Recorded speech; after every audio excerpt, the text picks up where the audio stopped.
Atos, capítulo 9. Enquanto isso, Saulo ainda respirava ameaças de morte contra os discípulos do Senhor. Dirigindo-se ao sumo sacerdote, pediu-lhe cartas para as sinagogas de Damasco, de maneira que, caso encontrasse ali homens ou mulheres que pertencessem ao caminho, pudesse levá-los presos para Jerusalém. Em sua viagem, quando se aproximava de Damasco, de repente brilhou ao seu redor uma luz vinda do céu. Ele caiu por terra e ouviu uma voz que lhe dizia: Saulo, Saulo, por que você me persegue? Saulo perguntou: Quem és tu, Senhor? Ele respondeu: Eu sou Jesus, a quem você persegue. Levante-se, entre na cidade, alguém lhe dirá o que você deve fazer. Os homens que viajavam com Saulo pararam emudecidos, ouviam a voz mas não viam ninguém. Saulo levantou-se do chão e, abrindo os olhos, não conseguia ver nada. E eles o levaram pela mão até Damasco. Por 3 dias ele esteve cego, não comeu nem bebeu. Em Damasco havia um discípulo chamado Ananias. O Senhor o chamou numa visão: Ananias. Eis-me aqui, Senhor, respondeu ele. O Senhor lhe disse: Vá à casa de Judas, na rua chamada Direita, e pergunte por um homem de Tarso chamado Saulo. Ele está orando. Numa visão viu um homem chamado Ananias chegar e impor-lhe as mãos para que voltasse a ver. Respondeu Ananias: Senhor, tenho ouvido muita coisa a respeito desse homem e de todo o mal que ele tem feito aos teus santos em Jerusalém.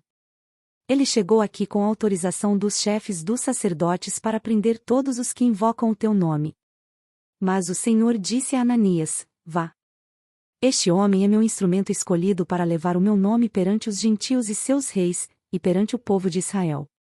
Mostrarei a ele o quanto deve sofrer pelo meu nome. Então Ananias foi, entrou na casa, impôs as mãos sobre Saulo e disse: Irmão Saulo, o Senhor Jesus, que lhe apareceu no caminho por onde você vinha, enviou-me para que você volte a ver e seja cheio do Espírito Santo. Imediatamente, algo como escamas caiu dos olhos de Saulo e ele passou a ver novamente. Levantando-se, foi batizado e, depois de comer, recuperou as forças. Saulo passou vários dias com os discípulos em Damasco. Logo começou a pregar nas sinagogas que Jesus é o Filho de Deus. Todos os que o ouviam ficavam perplexos e perguntavam: Não é ele o homem que procurava destruir em Jerusalém aqueles que invocam este nome? E não veio para cá justamente para levá-los presos aos chefes dos sacerdotes? Todavia, Saulo se fortalecia cada vez mais e confundia os judeus que viviam em Damasco, demonstrando que Jesus é o Cristo. Decorridos muitos dias, os judeus decidiram de comum acordo matá-lo, mas Saulo ficou sabendo do plano deles. Dia e noite eles vigiavam as portas da cidade a fim de matá-lo. Mas os seus discípulos o levaram de noite e o fizeram descer num cesto, através de uma abertura na muralha.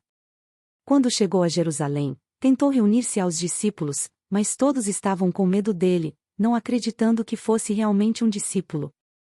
Então Barnabé o levou aos apóstolos e lhes contou como, no caminho, Saulo vira o Senhor, que lhe falará, e como em Damasco ele havia pregado corajosamente em nome de Jesus.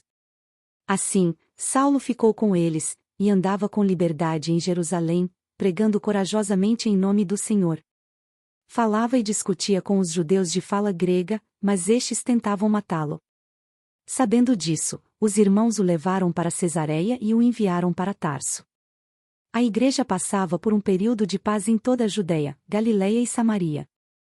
Ela se edificava e, encorajada pelo Espírito Santo, crescia em número, vivendo no temor do Senhor. Viajando por toda parte, Pedro foi visitar os santos que viviam em Lida.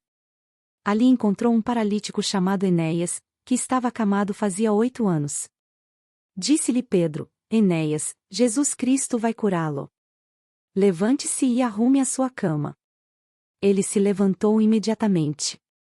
Todos os que viviam em Lida e Sarona ouviram e se converteram ao Senhor.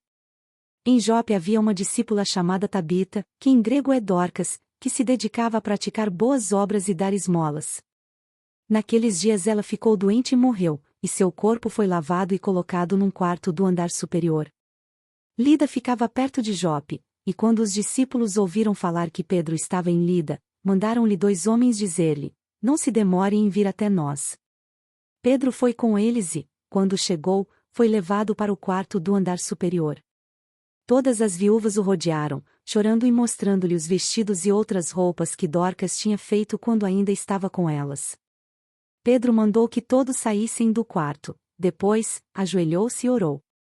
Voltando-se para a mulher morta, disse: Tabita, levante-se. Ela abriu os olhos e, vendo Pedro, sentou-se. Tomando-a pela mão, ajudou-a a pôr-se de pé.